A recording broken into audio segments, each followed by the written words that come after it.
I wasn't always the happy-go-lucky guy that I tried to portray over my social media and over my YouTube channel.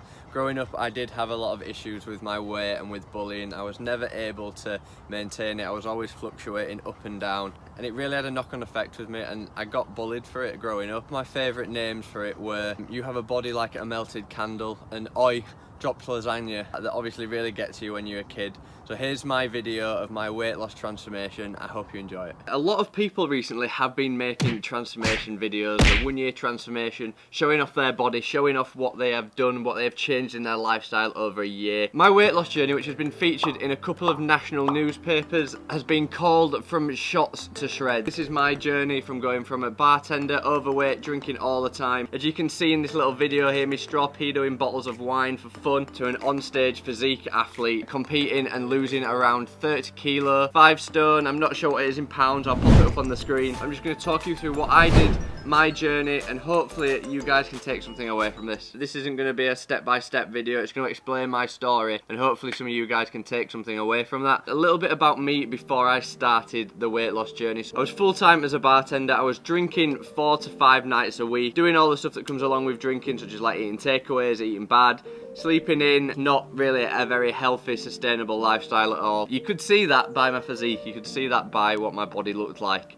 and it really was getting me down. It was getting me a bit, I don't want to use the word depressed, but I was very unhappy with myself. I was very, just not in a good place mentally. It was really putting pressure on me and the people around me as well. I decided to change, and for me, I knew I needed to change my environment. So that's what I did basically. I left bartending, I changed my lifestyle completely. I left in September of 2017. It was the 16th of September, I remember it exactly. That is when I started my weight loss journey. So my starting physique was this. I was 110 kilograms, probably around 28% body fat. It was really affecting my weight, affecting my mental health, and affecting like capacity to be productive as a person. Kind of leads on perfectly to my first point that I want to make, which is my why. Why do you want to start? Why do you want to change your body? Why did I change my body? Mine was because of my mental health, my appearance, how that was affecting my mental health, how down I was feeling all the time. So I knew that from previous experience of training and getting into a routine of it all, I knew that it would have a positive effect on me. So that is what I set out to do. I didn't do it for anybody else. There was no reason of being vanity if I wanted to look good to girls or whatever. It was purely for me. It was purely for my mindset. My main pointer on this is finding your why. Before you start a journey, or whilst you're in your journey now continuing forward, is why you want to change. Is it medically? You want to improve your health? Losing weight to be more attractive to the opposite sex is absolutely fine. Have that as a reason and be open and honest about your reason in there as well. Find your why and use your why to motivate you. And your why can change as well. As I started to improve, my why currently isn't about my mental health. My mental health improved, I started to feel a lot better, and my why now is to help as many people as I can. I use the phrase I want to help the many, not the few. As a personal trainer and as a physiotherapist, there's only so many hours in a day and so many hours in a clinic I can help people, and making content, making videos like this can really help loads of people. If 1,000 people see this video, then that's 1,000 people I could have potentially helped rather than the 12 I can see in a day in clinic. I know I've said that this isn't going to be a step-by-step video. It's not going to be like a tips and tricks style thing. I'm just going to explain my story, and hopefully some of you guys can take something away from that. Hold on. This is getting a little bit depressing, isn't it? Let's get back into the positive vibes. Let's go. I was getting involved. I did go pretty hard. Like, I was training 5 times a week. I'd cut a load of rubbish out my diet. Initially, I did say that I wasn't going to drink for a while as well, and this choice that I made wasn't sustainable. Involving this into my plan, involving this into my life, just wasn't sustainable for me at all. Again, leading on to my next kind of point is making your plan, your choice, your lifestyle sustainable. A lot of the time people, when they want to get involved with fitness, it's 100%. Like, they go from 0 to 100, get involved with it so much, training loads, eating really well, and then 2 weeks in, they'll have one cheat meal or they'll have a drink, whatever it is, and then they'll feel demotivated and they'll feel like they've cheated themselves, and then a month down the line you're back to where you started. And that is the point that I wanted to kind of defeat, and we want to try and work around here. So you want to make a plan that is going to be sustainable in the longer term. So what I did is I made choices and I made changes. I found that the training 5 times a week, that was okay with me. It fit my routine. I have a physio, I'm working in gyms now, I'm in that environment. Getting your exercise plan sustainable is also super important, and I really need to stress this. It's that if you're going to the gym and you're not enjoying what you're doing, you're not going to be consistent and you're not going to be able to do it in the longer term. Finding out what your exercise is that you enjoy. So for me, I really enjoyed weight training, making sure I was burning enough calories and stuff to keep me in that calorie deficit, I did do elements of cardio, but I involved that into my weight training, so doing circuits and WODs that really involved like high intensity movements, doing weight training at the same time. Doing that weight training itself forces your body to adapt. If you're on a treadmill and you're doing cardio, majority of the time you're only burning calories whilst you're on the treadmill. Come off the treadmill and you start doing weights. For the next 24 to 48 hours your body is adapting, it's breaking down, it's recovering from the muscle damage that you've caused, which is good muscle damage. You want your body to adapt, but that's constantly burning more calories, it's increasing your metabolism. So it's going to be a lot more beneficial in the longer term than just sitting on a treadmill for hours on end. The next thing I want to talk about is consistency. So you need to make sure that your plan is going to be consistent and it's going to be able to maintain it over a longer period of time. Like my transformation did not happen overnight, and I would never preach a 4-week, 6-week, 8-week cut or whatever is going to be the right thing to do. What you need to do is find the plan that's going to be sustainable and that's something you're going to be able to be consistent with. So consistency is absolutely key, and it's absolutely so important in making a change to your body and making a change to your lifestyle. It does not happen overnight. You need to make sure that you're putting in the work. Research has shown that it takes around 66 days to form a habit. That's around 9 weeks in itself. So you doing something for about 9 weeks constantly, it's going to help you get into a routine. It's going to help you start to see results. And seeing results is another thing that I want to talk on to. Do not get lost in the scales. Your body, there's so many different things that affect weight, from stress levels, water retention, just muscle soreness and fatigue can affect your weight. All these different things are different factors that, oh, I've put on a couple of pounds this week. It doesn't matter in the longer term. It's judged by your appearance, judged by how you're feeling, how your energy levels are, what you're lifting in the gym, what you look like. And once you start seeing them results, that is when it gets so motivating. That is the time where you don't need all these other external factors to keep you motivated. Seeing the progress in your body is so motivating. So for them first 3 months, I didn't really start noticing anything. Got to that 12-week mark and I was like, I'm feeling loads better. It didn't just happen all of a sudden. You start gradually looking into it. And I remember the one time, and I looked back at my first progression picture and I was looking at myself in the mirror at the time and I was just like, this change that I've made is incredible. I feel like it made me feel so good and so motivated about it. That was the time that I started posting my journey a little bit more on Instagram.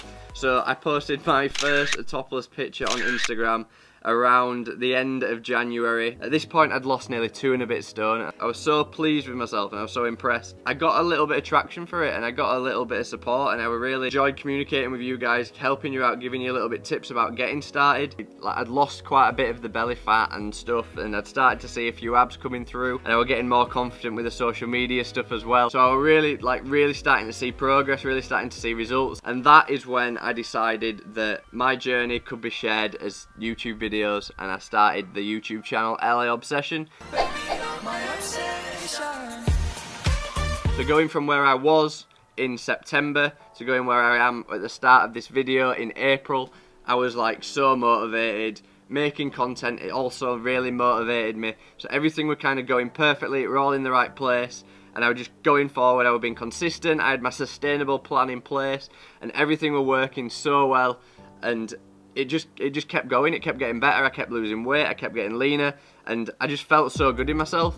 And then it came to the time around August where I decided to do a men's physique competition. So at this point we're almost at a year, and then this was the complete mindset change for me. And when my diet changed and I started working with my coach, that was when everything kind of went a little bit weird for me. My entire life I've been trying to lose weight. I've never ever really tried to put on muscle or put on size. So my coach to tell me is that yeah, you're in good shape now, but what we want to do is we want to spend 12 weeks trying to build some muscle. So I went from eating around 2,400 calories, 2,300 calories, whopping that up to 3,500 calories a day. So I had almost 1,000 calorie increase over a little bit of time. It wasn't just like bang, start eating, but this was really hard for me. It was hard for me to deal with mentally because I've spent so long trying to get this body that now I have to eat more. Like, I'm losing my abs a little bit, but I am putting on muscle. I am training really hard still. I did around 12 weeks of trying to put on muscle, and then by November time we started the prep. The prep that got me right down to my stage physique. Before I started the bulk, I was sitting at around 87 kilos. By the time I'd finished in November, I was sitting at 91 kilos. And so the prep started, and the prep was the most intense 20 weeks of my life. My diet completely completely changed again. I went down to a lot of low calories, my training increased loads. I wasn't just doing weights training now, I was doing steady state cardio 6 to 7 times a week, and the weight started coming off. Again, I started feeling really good. When you're doing this and you're doing this and you've completely cut all things out like alcohol, you've cut everything out like takeaways, you're not having anything like that, your strict meal plan, strict food, like this does mess with your head. Like this is hard, and this is a part of bodybuilding that isn't talked about, the mental effect it has on you and how tough it can actually be. You see people on stage looking amazing, but inside they feel like death and they feel like doom. It's not exactly what the physique's portraying and their body's portraying. I really hit a point, it were about 6 weeks out, where I really started to come in and I felt incredible. It got to about 4 weeks out and I was on no carbs at this point, on barely any fats, and I was just on protein basically, just like lean fish, lean turkey, and that was pretty much it, and asparagus was pretty much every meal I was having. Yes, it got me ripped, yes, it got me shredded. My mindset is I felt like doom. I wasn't exactly the nicest person to be around, shall we say. Taking your body to the levels of what people portray on Instagram a lot of the time isn't feasible and isn't a sustainable way of living. The routine, the first 12 to 16 weeks of prep was absolutely fine. I loved it. I thought the routine of exercise, I was really positive, I was really productive, and everything was perfect in that. And then going forward into them last 4 weeks, that's when everything starts getting really tough and you start becoming a shell of your former self. Moving on to that, we got really close to the show, and this is where my head was in a horrible place. Like 2 weeks out, I really started questioning why I was doing everything, why I was doing it all. I even started cheating on my diet a little bit as well, and that was just even more of a mind. I know that if I was to do a competition again, I'd be better because I know what I'm expecting. At this point, it was really messing me up. I remember the day that it was that started was I had a refeed. It was a Saturday night, and the refeed was basically I had a Domino's pizza and I had some chicken wings from KFC. Thinking about this, my body has been on such low calories and like basically no carb that my body's used to digesting this level of food. And when I eat a whole Domino's large pizza and chicken wings from KFC in one sitting, about half an hour, my stomach was not happy with me. That digestion was horrible and it sent my head all over the place. I mean, I got down lean. I was super lean when I went on stage, and I couldn't have been happier. Being on stage was the most amazing feeling, showing off all your hard work, but it's the actual journey itself was so hard. Feeling when you're on stage is absolutely incredible. I can see why people do this over and over and over again, because it is like you're putting so much hard work, you're looking your best. It is so motivating, it does feel so incredible. Right, and going forward onto the next bit, one of the hardest parts about the competition was afterward. You spend so long focused on a goal, which is the show day, competing. For me, coming out of a show, doing a 20-week prep, all my time, all my energy was all focused on doing this show, to then not have really anything planned, anything in mind for the future. And also, like I talked about when I tried to start bulking, the effect of working so hard to get a physique and to get as ripped as possible, to then go in a couple of days to lose that completely. It's like what happened after the show, because I'd been restricting myself so much. I ate 9,300 calories the day after my show. 9,300 calories. That wasn't even trying, that was just snacking around and eating foods that I've been wanting a week for the last 20 weeks that I've deprived myself of. And this is the point that I'm trying to make with this, is that, and it's taken away from the points that I stated initially in this video, doing a prep and doing a competition is the absolute extreme. So what my recommendation is going forward, and kind of what I'm doing now going forward, finding my why, finding my sustainability, and finding what I can be consistent doing, and being accountable to myself and being accountable to you guys. Try my best to like preach this message and doing it in the correct way. And then this brings us and takes us to where we are today. I'm a lot happier with my lifestyle, I'm a lot happier with my training, and I'm sitting at a body that I'm happy that I can maintain. I could probably be a little bit leaner, I'm not gonna lie. Summer has been pretty wild in different points. I'm very happy with where I'm at. I know what I'm doing, I know how I can work towards these different things. And just taking us through basically the timeline and the journey in itself. So starting right from the beginning, at the end of September 2017, started at 110 kilos. This guy straw peeding bottles of wine for fun. Then we started to lose weight. By December 2017, January 2018,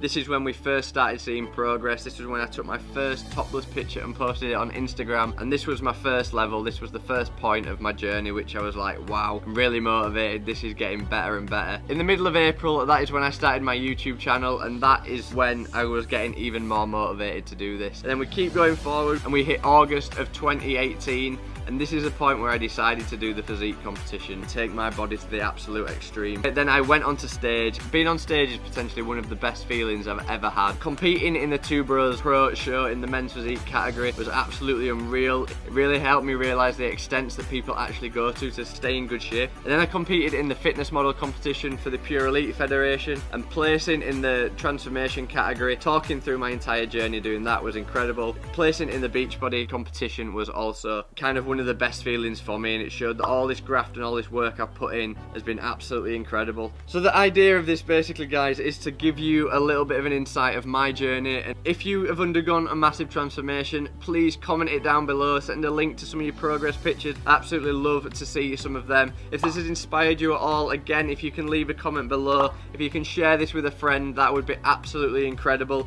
And just before we wrap this video up, guys, I want to say a massive thank you to my family and close friends. You have all been a massive support unit for me. I want to say a massive thank you to my coach Steve, and a massive thank you, massive thank you to my partner in crime for personal training, YouTube and everything. Luke, thank you, mate. You have been a massive support throughout this entire journey. That is everything, guys. I'm going to wrap up the video here. I hope you have enjoyed. So please like, subscribe, hit that notification bell, and there is one last thing to say. Stay obsessed.